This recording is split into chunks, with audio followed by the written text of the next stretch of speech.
As the apocalypse loomed with a zombie outbreak, I clung to my husband with one arm and our beloved dog with the other, savoring this chaotic end-of-days lifestyle. This morning, I was lounging in the living room watching TV when my phone chimed repeatedly. A pig icon popped up on the screen with the name, hubby, flashing underneath. I answered the call. Hey, I greeted, baby, we're in trouble. You need to start stockpiling essentials online for home delivery, my husband said. His voice tinged with urgency. Yawning from the comfort of my binge-watching session, I replied nonchalantly, what's the problem this time? No time to explain, we've only got 3 days. There's been an issue with a vaccine at the research institute, and there are reports of mutant, man-eating zombies abroad. Zombies. That snapped me right out of my drowsiness. Should I confront a zombie with a left hook or a right, or maybe let little Black, our white Pomeranian of 3 years, take a bite out of them? Given my recent obsession with all things zombie, from TV shows to novels, and my husband's credibility as a pharmaceutical researcher, his warnings were likely spot on. I hung up and immediately called my mom. Mom, you and Dad need to start hoarding supplies now. Enough to last over 2 years. Beef up the security around the house too. We don't have much time, I urged. I mentioned the potential zombie threat, and she laughed it off, thinking I had gone stir-crazy from isolation. Fortunately, my dad, who was nearby, took it seriously. I knew something was off, he exclaimed, with all the viruses and natural disasters happening, it's just one thing after another. Don't worry, daughter, I've been reading up on apocalypse survival on Jihu, from The Walking Dead to Bear Grylls survival shows. I'll send you some survival tips. True to his word, Dad immediately embraced my concerns. He had even built a high fence and a cellar when constructing our yard, which now also featured a large vegetable garden. With all this preparation, I wasn't too worried. Ending the call, my phone buzzed with notifications from WeChat.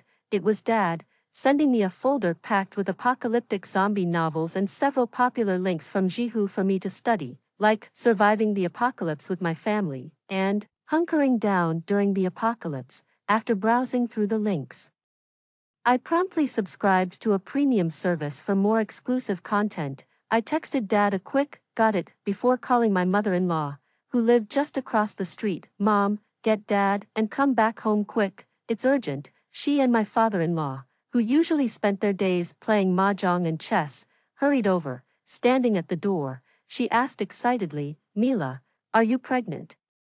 My husband and I had been married for 5 years and were enjoying our life together without plans for children yet. Mistaking my urgency for pregnancy news, they were initially confused. I quickly ushered them inside. There's something even more important than having a baby right now. Zombies are about to break out, I declared. They looked at each other in disbelief. My mother-in-law touched my forehead to check for a fever, then scoffed. You're not making any sense. Oh, Mom. If you don't believe me, would you believe your own son? I challenged. The news from Carson's Institute is serious, and we need to start stockpiling now. Realizing the gravity of the situation, my father-in-law nodded solemnly. I pointed to the storage room with 3 freezers. Mom and I will fill these up along with the one in your room. Dad, please arrange to have our windows and doors reinforced with the strongest materials available. Ever since being locked down during the early days of the COVID-19 outbreak in W City, I had invested in extra-large freezers and made it a habit to keep our supplies well-stocked. Some might call it post-lockdown syndrome, but I'd say my instincts were pretty reliable. Just then, the intercom buzzed. It was the delivery of the groceries I had ordered online, waiting for me to open the door. In our complex, entry to the floors required a card, facial recognition, or a passcode entered during a video call by residents. Before long, the living room floor was covered with various supplies and ingredients delivered by the delivery guy, causing me to rest my chin on my right hand and furrow my brow in thought. Little Black barked at the supplies. Right, you think it's not enough too, huh? In the movies, it always starts with a shortage of food, forcing people to go out in search of supplies, and then they end up getting infected. There are only so many delivery guys.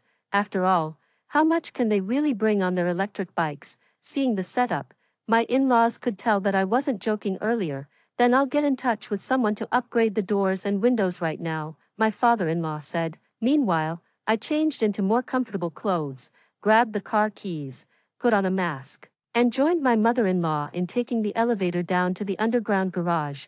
We drove to the Shinha market. 5 kilometers from our home, it must be said, the environment here isn't as upscale as a supermarket, but the good thing is, it's well stocked, and each vendor has their own warehouse. They have all kinds of products, everything you need for eating, drinking, and living is available. To stock up efficiently, my mother-in-law and I split up. I headed to the fresh food section, while she went to the household goods section. There was a complete selection of fresh pork, beef, and lamb. Before long, I found myself staring at the piles of meat that could fill 3 large freezers at home, lost in thought. Little girl, why are you buying so much? If you need to eat, just come buy it fresh every day. The butcher's wife, suspicious of the large quantity I was purchasing, remarked, "Oh, I've invested in a stray dog rescue, and I want to buy more meat to make dog food for these poor fur babies," I explained, petting Little Black on the head. "That's very kind-hearted of you.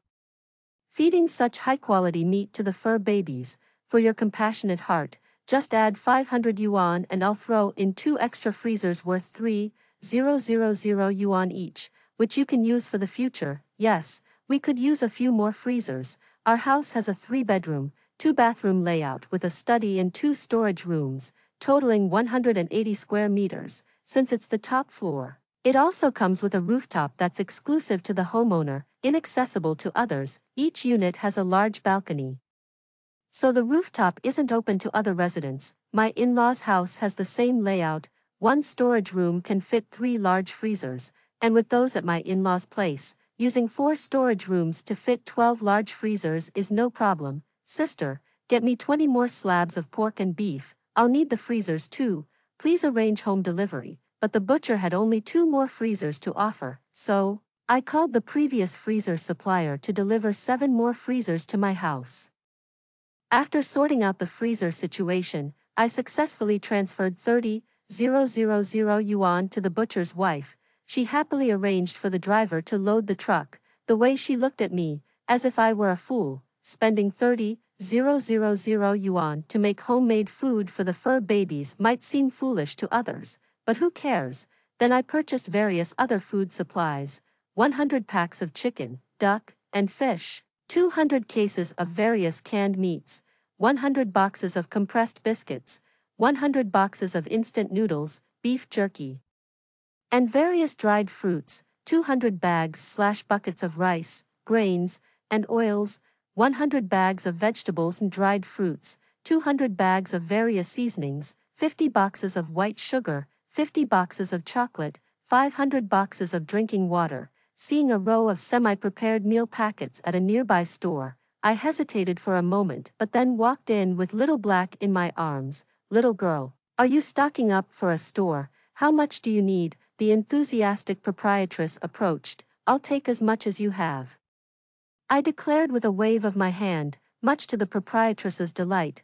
Thinking about it, if there's no natural gas, these meal packets are a good alternative. They can be heated in a microwave and are ready to eat. In the face of technology in tough times, surviving is what truly matters. That's about all we ate. I called for a small truck and had the shop owners load it up. I ran into my mother-in-law while browsing the household goods section. I must say, my mother-in-law is really something. She got boxes of toilet paper, underwear, sanitary pads, toothbrushes, toothpaste, laundry detergent, shampoo, dish soap, trash bags, and more. All told, it was enough to last 4 people at least 2 years. She even bought quite a few quilts and dozens of boxes of hand warmers. "Mom, you're amazing. Just have the master help load it onto that truck." I pointed to the nearby truck. Then my mother-in-law swiftly directed the loading of the supplies. Of course, I wasn't idle either. Little Black's food was also essential. I stocked up on 100 bags of dog food and 100 boxes of canned dog food. I also stocked up on 50 boxes of pee pads for Little Black, just in case there really is a zombie outbreak. He wouldn't be able to go out to relieve himself, but fortunately, I've trained him since he was a puppy to use his own doggy toilet. Just when I thought everything was in order, Little Black barked in my arms. I looked in the direction he was barking. It was the stall selling fruit and vegetable seeds, right, Mom's great boy. I showered his head with kisses. My in-laws used to farm when they were younger. They already have quite a few vegetables growing on their rooftop, along with a fish pond stocked with ornamental fish, yet, this only utilizes less than half of the rooftop space. If we were to fully plant both of our family's rooftops, we wouldn't have to worry about fresh greens even after the apocalypse. I sourced 200 bags of nutrient-rich soil and various fast-growing fruit and vegetable seeds from the shops. I examined a pack of seeds. Now there are fast-growing strawberries that can bear fruit in just 10 days. Absolutely nice, seeing a young girl like me buying so much soil, fertilizer, and seeds, the shop owner joked. I didn't expect someone so young to be into this kind of thing. Young people's hobbies change so fast, from chasing celebrities to raising virtual pets. And now gardening is in fashion. Haha, yes, gardening is fashionable now, and you have such a wide variety, very business savvy, I replied, and that's how I ended my afternoon of shopping. When I got home, I found that my father-in-law was also very efficient. He had added an extra layer of steel doors inside the security doors of both houses, which didn't look out of place from the outside and wouldn't arouse suspicion. Our floor's fire escape also had a steel door installed, this way. Not only the elevator couldn't come up, but the fire stairs couldn't reach our floor either. Seeing that I was tired, my mother-in-law told me to go home and rest. She said she would call me for dinner later. Mom, I'll rest for a bit, you guys eat. No need to call me, I said before heading back to my place. The elderly couple was busy organizing and planning the placement of various supplies in their house. I, along with Little Black, exhaustedly flopped onto the sofa and fell asleep. In the darkness of the night, a strong, putrid smell wafted over. It was as if raw meat had been left under the scorching sun, swarming with flies and maggots. The smell was nauseating, but I couldn't vomit even though I wanted to. I felt dizzy, as if I had been thrown heavily to the ground from a height. My body ached indescribably, struggling to open my eyes. I saw a highly decayed face with an eyeball hanging out of the socket, half of the face missing flesh, exposing the back molars. And the skin grayish-blue. I was so suffocated that I dared not breathe out. I wanted to move but couldn't, as if my body was tied up. Then the zombie opened its mouth and extended its sticky tongue towards me. Ah! I suddenly opened my eyes to see Little Black desperately licking my face. Phew, fortunately, it was just a dream, but that dream was too real. I raised my hand to wipe the sweat from my forehead. I was covered in sweat, and my forehead felt burning hot. Checking my phone. It was already 6 in the evening, and my husband Carson hadn't come home yet. Just as I was about to call Lynn, the door opened. Baby, I'm home, Carson called out. Little Black, our dog, excitedly spun in circles and barked, rushing to cling to Lynn's legs as if celebrating his safe return. I tried to get up to greet him but stumbled and fell back onto the sofa. What's wrong, baby? Why is your forehead so hot? Carson asked, supporting me and touching my forehead. I had been busy all afternoon, and my back and waist ached. I must have fallen ill. Lynn fetched the medicine box and gave me a fever reducer. Looking at the nearly empty medicine box, I swallowed past the pain in my dry throat and spoke with difficulty. Honey, we need to stock up on medicine. Who knows how the virus might mutate? We had enough food, but it would be a waste if we fell ill before we could eat it. I felt relieved that it was just exhaustion. Otherwise, I might not have remembered such an important thing. Lynn then bought more painkillers, vitamins, anti-inflammatory medicines, and allergy medications through a pharmacy app. He also purchased masks, alcohol, and protective gear. It's always good to be prepared. However, due to purchasing limits, we weren't able to buy much in the way of anti-inflammatory drugs, cold medicines, or fever reducers. I sipped the warm pork rib and corn soup Carson made, feeling much better. By the way, let's go check how well my parents have organized their supplies later, and maybe use their phones to order some more medicine, I suggested, picking up my phone to check the time. I didn't want to disturb them too late. Battery below 20%, enable low power mode. I had been so busy in the afternoon that I forgot to charge my phone. If the power station were overrun by zombies, we'd be left without electricity. Without power, all the supplies in the fridge would spoil. Thinking of this, I ordered several emergency power supplies, candles, and flashlights from an online store. But then I thought, if it really came to a situation like in the movies with no water or electricity, just stocking up on food wouldn't be enough for sustainable survival. We'd also need to consider how to physically generate electricity without power. As I pondered these utilities issues, Carson showed me a video from his work group chat. In the video, a middle-aged man declared dead in a hospital suddenly sat up with a pale, ashen face. Mindlessly, he started biting anyone he saw. Those bitten collapsed and, in less than 5 minutes, got up and began to attack others frenziedly. The hospital descended into chaos, and the footage was shaky. Finally, the screen went black, and the video ended. The hospital has been sealed off, and they are only telling the public that it was a disturbance by hooligans to prevent panic. Carson turned off his phone and petted Little Black. I gasped, realizing the urgency of the situation. The virus had spread to Peace City, a coastal area over 1,000 kilometers from us.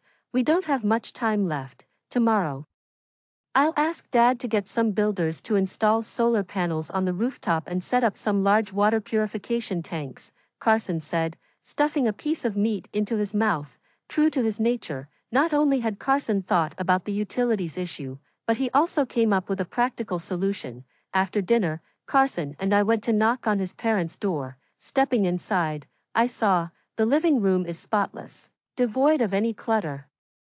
It turns out my father-in-law had nailed up some shelves above the freezer in the storage room. He also moved the beds from the other 2 bedrooms to one side. He filled both guest rooms with supermarket shelves. Entering felt like walking into a supermarket. Common household items, snacks, seasonings, and grains were all neatly organized into different sections. This made things convenient and time-saving, as there was no need to rummage through boxes of supplies. Additionally, most of the bulk items were stacked in the study. Dad, you're really talented. You must be exhausted today. Not at all tired. Tomorrow, I'll transform the 2 guest rooms in your house the same way. It's enough for us to keep just the master bedroom for sleeping, my father-in-law said. Today's haul was split halfway between our house and my in-laws. Our supplies at home were still unorganized. It would be nice if we didn't have to lock our doors anymore, I remarked. That won't do. The property management's access cards allow entry on any floor. We should be careful. Tomorrow, we'll connect our 2 studies. It's safer to move between rooms inside, my husband interjected, holding Little Black. Right, once the studies are connected, we'll hang a painting over it. If anything happens, at worst we'll lose some supplies. But no one would guess there's a secret door behind the painting, my father-in-law agreed. These 2 really are father and son, working in such harmony. I'm truly grateful to have such capable teammates in these trying times, my meticulous husband and my in-laws, with their strong execution skills.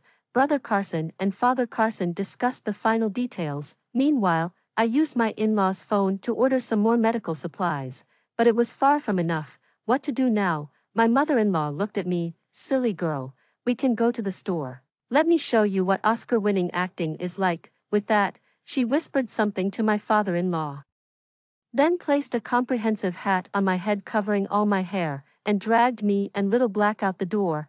Woohoo, young lady, look, my daughter is not even 30 yet, and she's in the late stages of cancer. I don't want her to suffer through chemotherapy anymore, so I want to buy more painkillers for her. She said she hasn't seen the sunrise at Mount Hua, hasn't heard the sea at Galangiu, hasn't tasted Australian lobster. Cough, cough. Even though it's inconvenient to travel abroad now, I want to take her to see the sunrise and hear the sea, but she needs painkillers, anti-inflammatory drugs, cold medicine due to COVID restrictions limiting purchase quantities. My poor daughter may not get the chance to go out anymore. Pretending to cry, my mother-in-law held my head. If my daughter's wishes go unfulfilled, I won't want to live either. Wow, if this acting doesn't deserve an Oscar, it's truly a waste.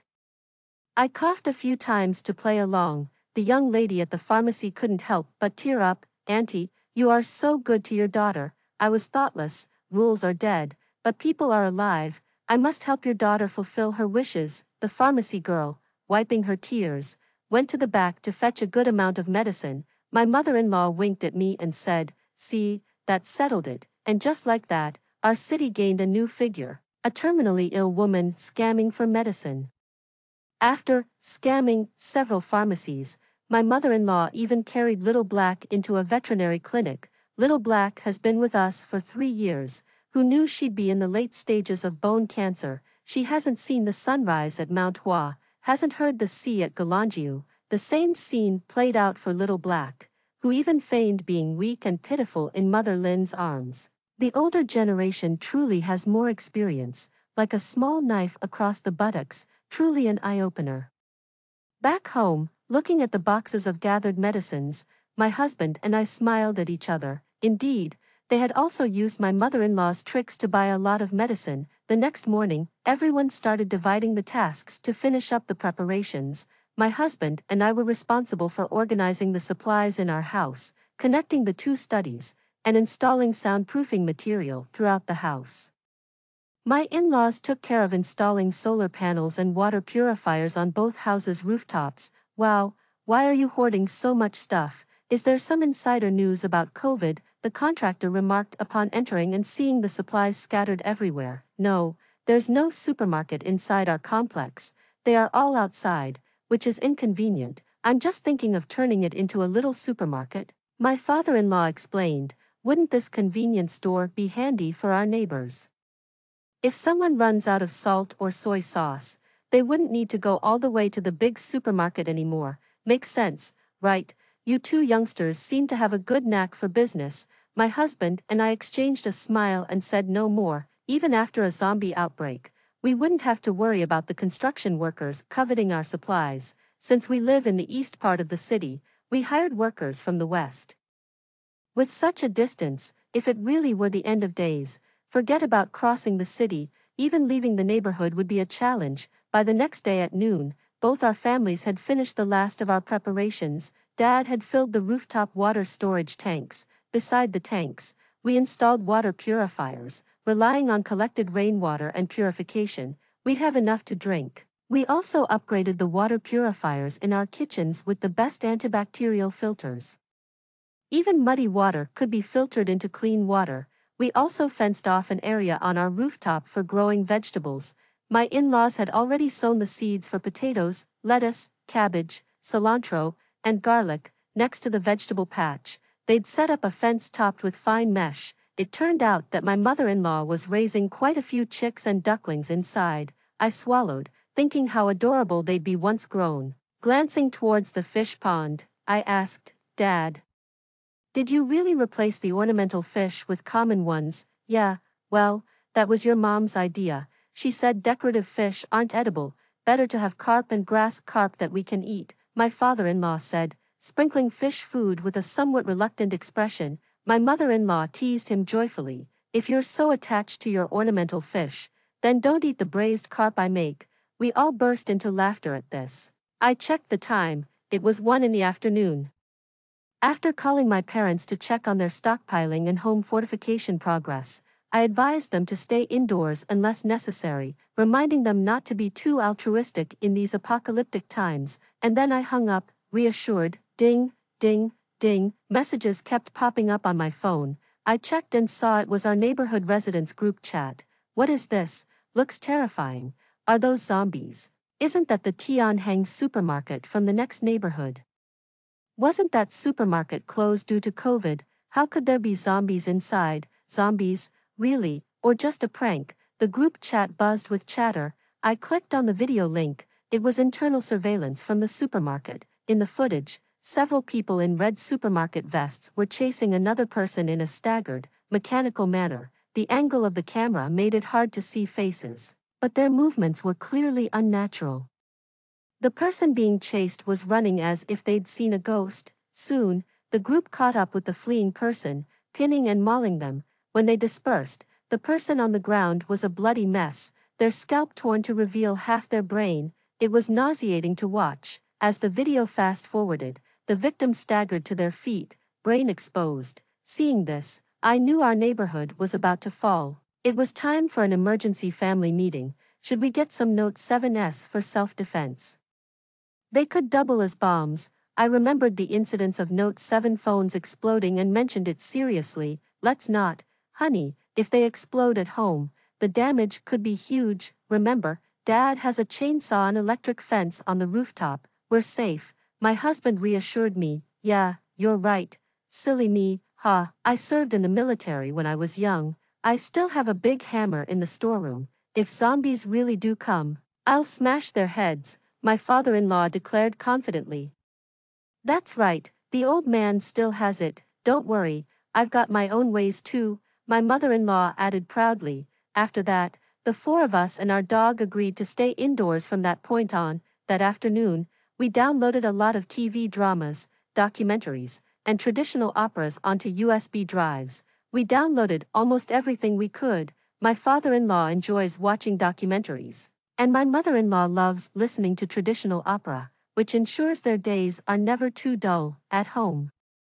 We have mahjong, even if all else fails, playing a few games can help pass the time. I opened various social media apps. Topics like suspected zombie outbreak and survival of the apocalypse were trending. However, many videos were blocked and couldn't be played. The comments ranged from panic to entertained, and even some resigned to fate. Zombies are coming, and I'm still a virgin. What should I do? Was a particularly silly comment. Watch me live as I survive on a box of instant noodles. I don't want to die yet. I haven't even taken my parents to see the beautiful landscapes. Are people brainless? Remember how nothing happened during the so-called 2012 apocalypse? This zombie thing is clearly just a gimmick. Only I knew that the zombie threat was real. Messages in the residents group chat kept pinging. A middle-aged woman, brainless as ever, was bragging about her household supplies. Her profile picture showed a selfie. Although she was around 40, she had a pretty face. She posted a video showcasing her home stocked with fruits, vegetables, and grains. I told you the virus was persistent. Good thing I was smart and prepared. Many others were showing off their supplies, but none had as much as she did. Some complimented her. Sister, you're amazing. Can I come over for a meal if I run out of food? The middle-aged woman readily agreed. Our family didn't say a word in the group chat, as everyone's apartment number was clearly listed next to their names. Suddenly, a series of screams erupted from downstairs, sharp and incessant. My husband and I rushed to the balcony to look down. The security guard at the gate had been bitten by a zombie and, after turning, started chasing and biting others within the complex. It was a downfall. Soon, the area below looked like a battlefield from hell, filled with the stench of blood, which we could smell even from the 26th floor. About a dozen people, or rather, zombies, were roaming around the complex. It was 1:20 p.m., not yet time for school or work to end. Given that it was a Wednesday, I figured most people who left for work or school in the morning probably wouldn't make it back. Looking at the horrific faces of the zombies below, their skin pale and veins bulging, some with arms torn apart, others with their torsos shredded, moving mechanically as if they lacked all sensation. Unlike the zombies seen on TV, witnessing them in real life, the sight of decaying flesh transmitted a shocking impact to my brain, almost making me nauseous. My husband hugged me tightly and stroked my hair. My in-laws clung to each other beside us. Many neighbors across the building drew their curtains together upon witnessing the scene below. It's terrifying. I never thought it would be real, my mother-in-law said, her voice trembling. It's all right, we're well stocked. Let's not look anymore. Let's go inside. My father-in-law comforted her and led her to the living room couch. After having dinner at my in-laws, we all went to rest. I couldn't sleep with the continuous roars and gnawing sounds coming from below. I turned off the lights and cautiously opened the curtains to peer through a telescope. The number of zombies had increased compared to the afternoon. It seemed many who rushed back from work or school were infected before they could reach home. Thinking about this made me feel sad. Those who left in the morning could never return. I made a video call to my parents. Zombies had appeared in their village too. Fortunately, with many people out working, there weren't many left in the village. Some elderly people who went out to enjoy the afternoon sun and couldn't escape in time were the only actual infections. My dad mentioned that the zombie seniors moved very slowly and had a delayed response to sounds and light sources. Hearing this reassured me. The situation for the elderly was much better than in our high-rise community, so there shouldn't be any major problems. After hanging up the video call, I opened various social media apps on my phone. the feeds were all about zombie news.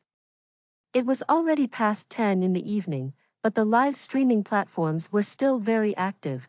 There was even a famous outdoor survival streamer holding up his phone and broadcasting live. It looked like he was near the Bund. Experience walking zombies at the Bund with me, he said as the camera zoomed out. Behind him, a long line of zombies followed. The streamer was ahead, riding a hoverboard. Seeing this, I couldn't help but complain to my husband, "This is ridiculous. He has no sense of danger at all. He's going to get himself killed sooner or later." No sooner had I spoken than a scream came from the phone. I quickly turned around to see the streamer fall to the ground, with a group of zombies pouncing on him like falling dominoes, biting him. I sighed deeply. I petted Little Black, who was lying beside the bed, and went to sleep with my husband.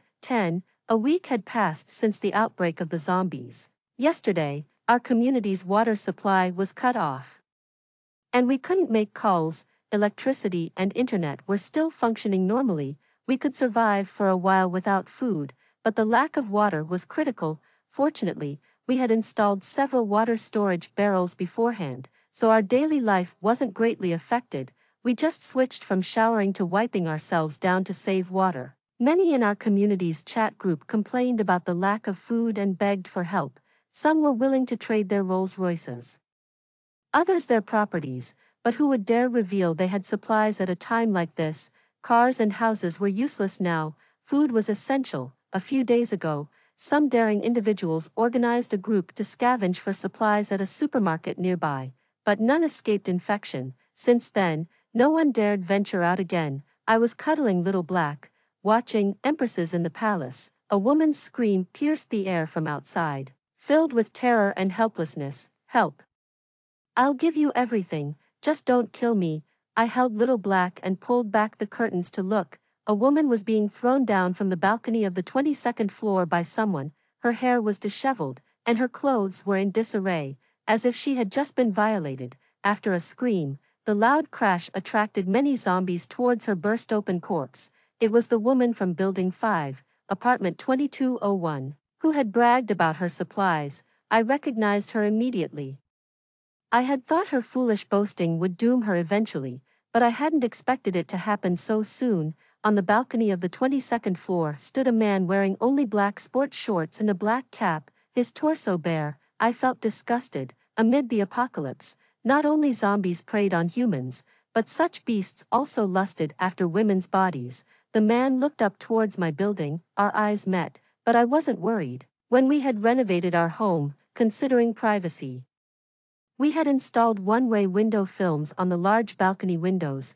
We could see clearly outside, but from outside, no one could see in. Sure enough, within 2 seconds, the man's gaze moved away, sweeping over each window of our building like an eagle. But then, Little Black barked, seemingly discontent with the man's earlier gaze, protesting with his bark. I quickly covered Little Black's mouth, even though our home was soundproofed. In this silent apocalypse where even a pin drop could be heard, Little Black's bark was indeed too conspicuous. The man's sweeping gaze was instantly drawn to our floor. He scanned between the levels, seemingly searching for the origin of Little Black's sound. Finally, his gaze settled on the 26th floor, our level. My hair stood on end, and I thought to myself, "It's over." Typically fearless, I now tremble at the thought of that woman who was pushed down the stairs. "Don't worry. He just snagged some supplies today. He likely won't come our way anytime soon.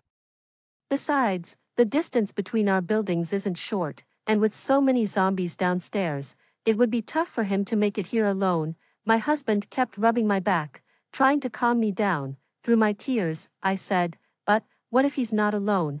What if there are no zombies in the basement?" Hearing this, my father-in-law stood up. "Carson, come help me lay out the electric grid. From today, we'll take turns keeping watch at night." "Dad, it's too exhausting for just the two of you to take turns. I want to join in as well," I said, regaining my composure. I was the cause of this situation. I couldn't just sit back. I could at least handle keeping watch, right? The four of us can take turns. That way, we can all get some rest, my mother-in-law said, holding my hand tightly, comforting me. Once we made sure there were no anomalies outside, My husband and father-in-law installed the electric grid inside the stairwell fire doors and attached bells to the door handles.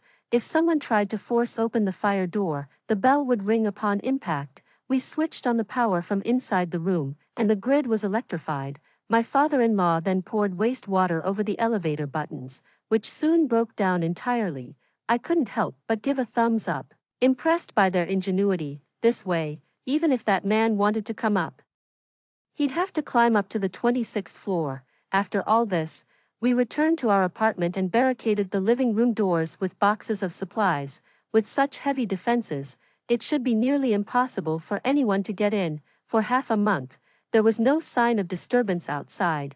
It had been 22 days since the zombie outbreak began. On the 15th day, the electricity went out. Fortunately, we had solar panels to keep generating power. It was the end of November. Yet daytime temperatures were still over 30 degrees Celsius. The strange weather was suffocating. Since it hadn't rained, we were very conservative with our water use. Of the 30 water barrels we had filled, half were still full. The stench of blood and decay from the zombies downstairs was growing stronger. Online updates were becoming scarce, but it was clear that this zombie outbreak was global. That afternoon, my husband and father-in-law were fertilizing vegetables on the rooftop. My mother-in-law was preparing braised pork ribs for dinner. I was walking Little Black on the rooftop when we heard the intense roar of helicopter blades overhead. The three of us looked up to see a military helicopter. "Quick, inside," my husband yelled. They dropped their tools and rushed towards me. My father-in-law didn't forget to scoop up Little Black, and in less than 5 seconds, we were all safely back inside. We entered through the north-facing balcony connected to the room and moved to the south-facing living room balcony, carefully peeking out from behind the curtain. Our building was at the northern edge of the complex, facing south, giving us a view of the entire area. The helicopter hovered briefly before opening fire on the zombies in the courtyard. Zombies hit in the head lay motionless as if dead, while others, not hit in the head, stumbled back to their feet after being knocked down. A deep voice from the helicopter's loudspeaker repeated, "Survivors, please stay indoors, await national rescue." The government hadn't abandoned its people, they were still trying. Once the helicopter ran out of ammunition, it left. Back inside, we enjoyed the meal my mother-in-law had prepared: braised corn and pork ribs, stir-fried bok choy, braised carp, and spicy shredded potatoes. A moment of satisfaction. "Mom, your cooking is so good. I could eat it for a lifetime." "All right. I'll cook for you all for a lifetime." Today even the government's helicopter showed up. "We must be close to better days," I said, as I put a piece of rib into my mouth. The rich and firm texture of the meat filled every corner of my mouth. Although it was frozen food, being able to eat meat a month into the apocalypse felt incredibly luxurious compared to others who had no supplies at all. Right? We can't let our guard down. After all, there are still many dangers lurking around in our neighborhood. My father-in-law warned us. After dinner, the four of us played mahjong until 11 at night. Since the whole city was facing a power outage, we had to be cautious with our electricity use. After drawing the blackout curtains, we only dared to use a small desk lamp to light our space dimly. Once we finished playing mahjong, my in-laws went inside to rest. Tonight was my turn to keep watch. My husband wanted to stay up with me, but I refused. I sat slumped on the sofa, aimlessly scrolling through my phone. All the major apps had not been updated with new content for 20 days. Opening Jihu, I began reading an article about zombies. Just when I reached a tense part, I thought I heard a faint tingling sound. At that moment, Little Black, my side, perked up his ears and began to whine softly. I knew then that what was bound to happen had arrived. I asked my husband to wake up my parents, and I signaled Little Black to stop barking. He seemed to understand and quietly sat on the sofa, checking the time. It was 3 in the morning, the time when people are usually in their deepest sleep. I crept to the door in the entrance hall with my flashlight in hand, listening intently to the sounds outside. The people on the 25th floor must all be dead by now. I bet it's the 26th floor. If the dog's alive, it means the people are too. Which means they've got plenty of supplies. Yeah, big bro, this bitch has sealed the fire door so tight. What do we do? Aren't you a born thief? can't you pick the lock quickly? I hope it's a woman, then I could, heh. Listening to the voices outside, two men, both adults and sleazy. If they managed to break in, activating the electrical grid could at most kill one of them. Since they managed to get up here, they definitely had a way out. I thought of the basement exit. If they could bypass the zombies and safely move from the building in front to ours, they must have come through the basement. Directly below the west side of our building was the basement exit. After entering from the basement exit, they would reach the safety stairwell of our building's basement level. I glanced at the aimlessly wandering zombies near the basement exit, a group of more than 20. An idea formed in my mind. Why not give the zombies a big gift? The basement exit was blocked by a yellow barrier, but it was just plastic and quite light. I needed to find a way to let the zombies burst in. Thinking this, I whistled at Little Black. Pointing to the bathroom, I said, "Little Black, fetch that trash bag for Mommy." Without hesitation, Little Black jumped off the sofa and rushed to the bathroom, emerging with a bag of household trash. I tore open the trash bag, and the pungent smell of blood hit me. It was a used sanitary pad. I admit it was a bit grotesque, but nothing attracts zombies better than this. Then I filled a few water bags and packed them with the sanitary pad to add weight. I needed to make sure the bag would land precisely inside the slope of the garage exit. Aiming carefully, I threw the gift from the west window of the living room. A loud bang. The noise attracted the zombies, and as if they could smell the blood in the bag, they crazily broke through the yellow barrier and ran towards the trash. But when they realized it wasn't a living thing, they started to disperse. I couldn't let them leave just yet. Holding Little Black by the west window, I gave the command, "Bite them." Woof, woof, woof, woof, woof, woof. Little Black's vigorous barking pierced the silent night. Even more startling than an alarm ringing on an iPhone, the zombies below instantly rushed into the basement like mad. Shush, silence. Little Black closed his mouth. I moved to the door, hearing the urgency outside growing. It, just smash it open. Thud, thud, thud. The sound of them smashing the door grew louder and closer. My heart raced, lodged in my throat. Baby, at this moment, my husband had already arrived behind me with my in-laws in tow. Shoo, the show is about to start. I signaled them to be quiet with a gesture. My right hand, gripping the electric switch, was soaked with sweat and felt sticky. Snap. "It's on," I said. In a rapid moment, my sweaty palm almost missed the switch. Zzz, zzz. The sound of electricity crackled. "Youngest brother," a man's voice filled with despair echoed. Soon, a smell of charred flesh wafted through the air. "Damn it, ing hell." The man's curses continued outside, but it wasn't long before a scream was heard, followed by the sounds of chewing, gnawing, and tearing. Hearing this, I let go of the breath I was holding. My legs gave way, and I fell into my husband's arms. It felt as if all my blood had been rushing to my head just a second ago.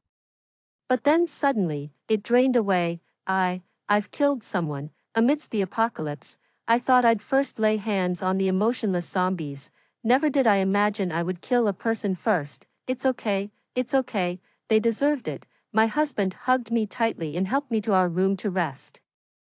My father-in-law decided to take over the watch. It was almost 4 a.m., nearly dawn. After dealing with that man, zombies were still wandering near the fire escape outside, so we were not worried about anyone breaking in. We could use electricity normally at night again. A month of heavy rain had filled the air with a rotting, moist stench that was sticky and nauseating. The temperature had plummeted from over 30 degrees to just 1 or 2 degrees, even going below -10 degrees at night. The weather was getting worse. Fortunately, the gas supply never stopped, and we had started heating our home, keeping it as warm as early spring despite the biting cold outside. That military helicopter hadn't returned since the last time. Today was the 80th day since the outbreak of the zombies, and also New Year's Eve. From the afternoon, my mother-in-law had started preparing to make dumplings. She took a new bag of unopened flour from the shelf in the second bedroom. Pouring the flour into a large stainless steel bowl, she mixed it with a little pure water and luxuriously cracked 10 eggs into it. After stirring, she began kneading the dough. My father-in-law was chopping meat, while my husband was responsible for washing leeks and mushrooms. I took out a pack of frozen shrimp from the freezer to defrost and also soaked some dried wood ear mushrooms. The four of us gathered in the kitchen to wrap dumplings filled with pork, leeks, mushrooms, wood ear mushrooms, and shrimp. By 7:30 p.m., a table full of dishes was ready: braised belt fish, potato stewed chicken, ribs and corn soup, spicy pig's feet, sour soup fish, fire pot with mixed offal, pineapple sweet and sour pork, fried meatballs and vegetarian balls, deep-fried dough cakes. My mother-in-law even managed to recreate a pot of assorted marinades with a taste reminiscent of a certain famous duck. Looking at the table full of dishes, I couldn't stop drooling. Little Black was also beside us, wagging his tail frantically, enticed by the rich aroma of marinated chicken feet, duck intestines, duck wings, mushrooms, and dried tofu. It had been nearly 3 months since we last had marinated flavors, and it was truly tempting enough to make one wish to eat until bursting. My mother-in-law's cooking skills were undeniably impressive. Seeing how I was drooling, my husband took out a few cans of cold Coke from the refrigerator.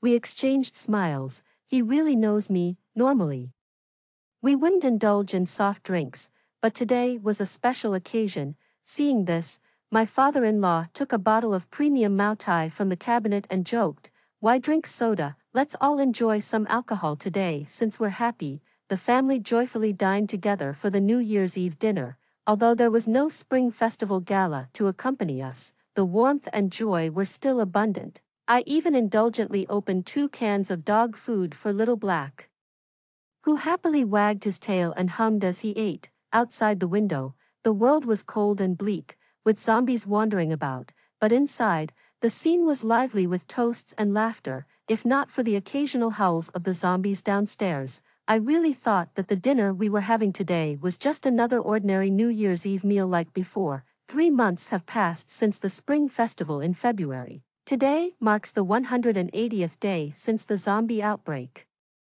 The military plane still hasn't come. It's mid-May, yet the weather remains bitterly cold. Looking at the sun hanging in the sky, it feels like a light inside a fridge. It illuminates but provides no warmth. During the day, temperatures hover around 5 or 6 degrees, and at night they drop to -15. The worst part is, the natural gas supply was cut off last month. We've switched to using the stockpile of gas cylinders we had for cooking. Once those gas cylinders run out, we'll have to rely on an induction cooker. At least we still have hex science technology and tough ration packs to eat. However, the solar panels are absorbing less heat, leading to electricity shortages. During the day, we wrap ourselves in thick quilts, huddling on the sofa for warmth while watching TV shows. At night, we're forced to turn on the air conditioning for heat due to the unbearable cold. Suddenly, a loud rumbling noise, the piercing sound of car engines, invaded our neighborhood.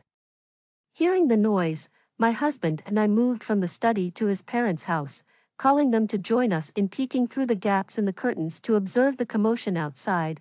We saw 7 men and 1 woman disembarking from 2 black jeeps.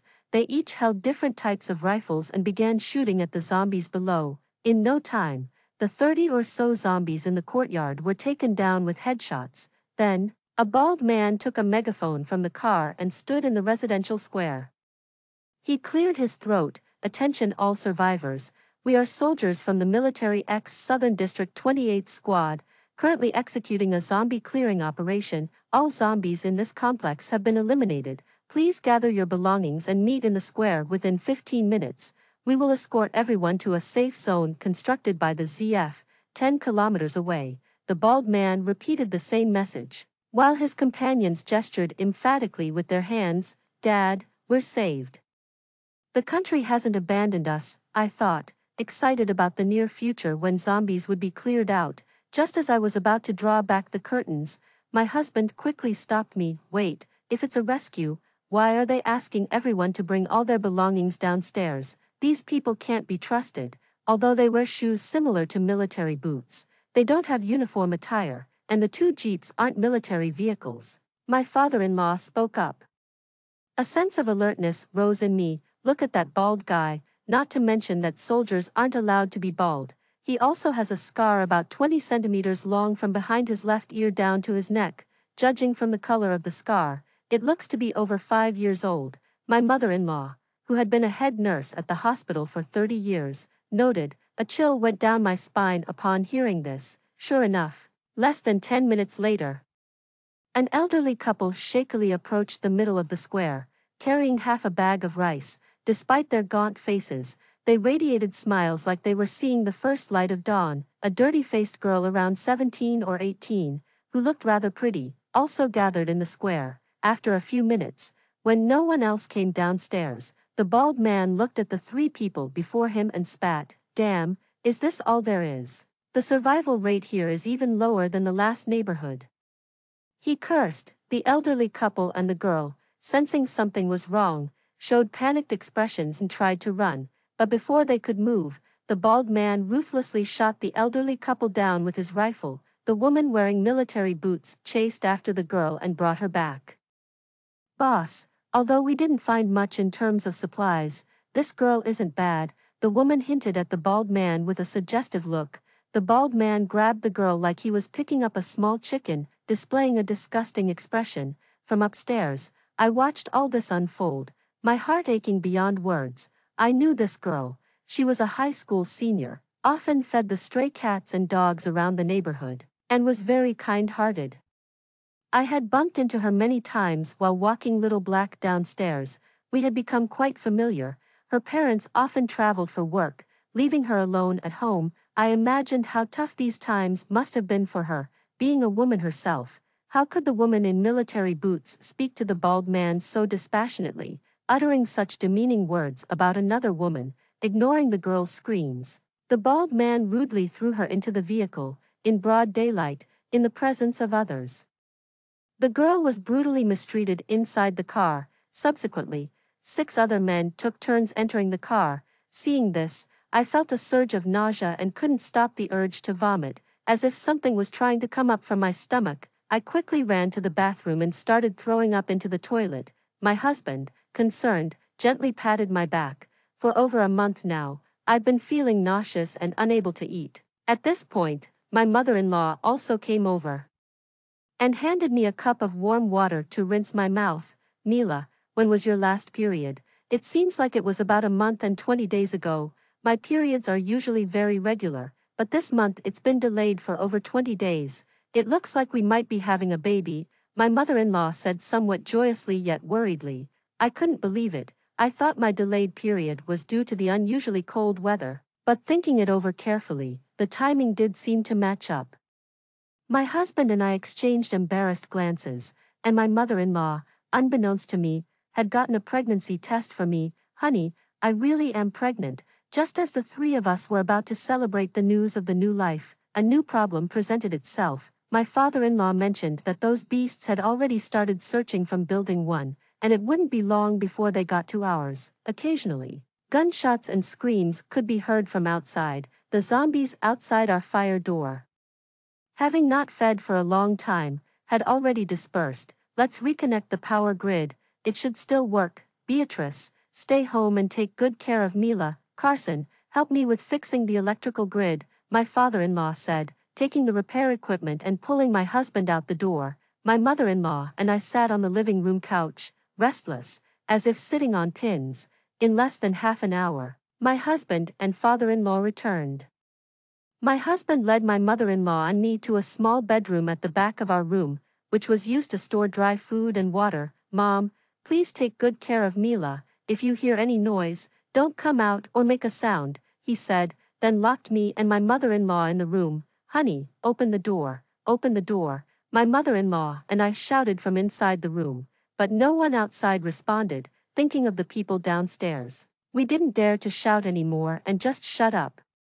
We could only observe the situation downstairs through the window. A few men gathered some supplies and were now heading towards our building with guns, holding my mother-in-law's hand. Both of our palms were sweaty, thinking of the fate of the elderly couple downstairs, and the humiliation of the girl earlier. My body couldn't help but tremble. My mother-in-law comforted me, telling me not to be afraid. Before the onset of the zombies, honestly, I wasn't afraid, I was even somewhat hopeful.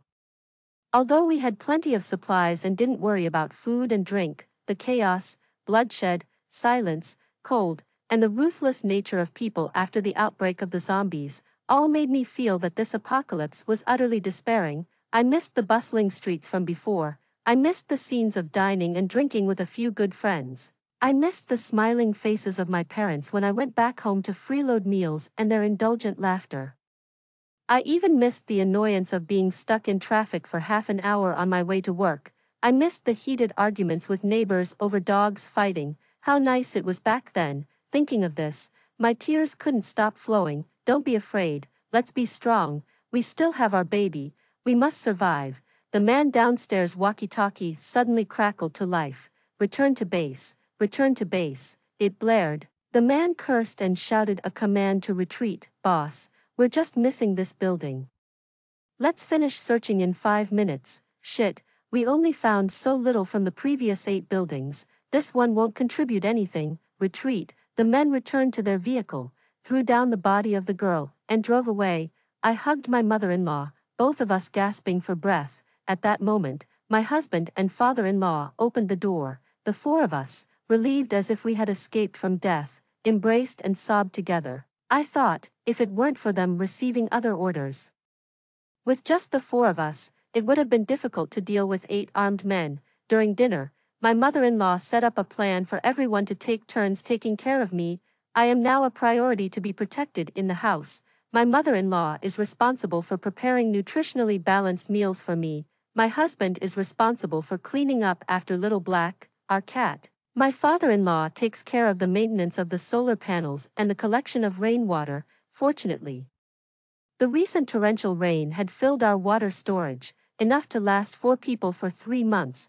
As the weather gradually warmed up, we no longer had issues with electricity. However, as the temperature rose, the stench of the decomposing bodies of zombies and humans downstairs worsened. My mother-in-law instructed everyone to wear masks daily and to disinfect the windows and balconies every day. We spent 8 months in this stable manner. The baby was about to be born. Labor pains started at 2 a.m., and my whole family was bustling around to help me. My mother-in-law padded the room with mattresses, while my father-in-law boiled water. My husband paced back and forth anxiously, like a fly in circles.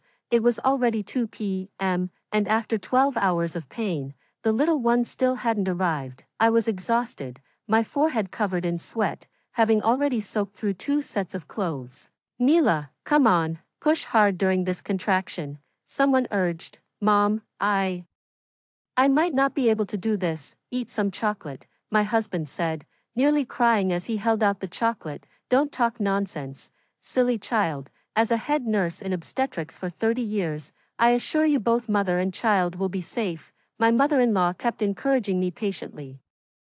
Just when I felt so weak I could almost pass out, a loud cry echoed, wow, ah wow. Following that cry, I felt a sudden lightness in my belly. The baby was born. I thought, I might be the first person daring to give birth during the apocalypse. While our family was immersed in the joy of the new life, the long-lost sound of helicopter rotors thundered outside. Dozens of military helicopters approached. Below each helicopter hung the familiar and invigorating bright flag.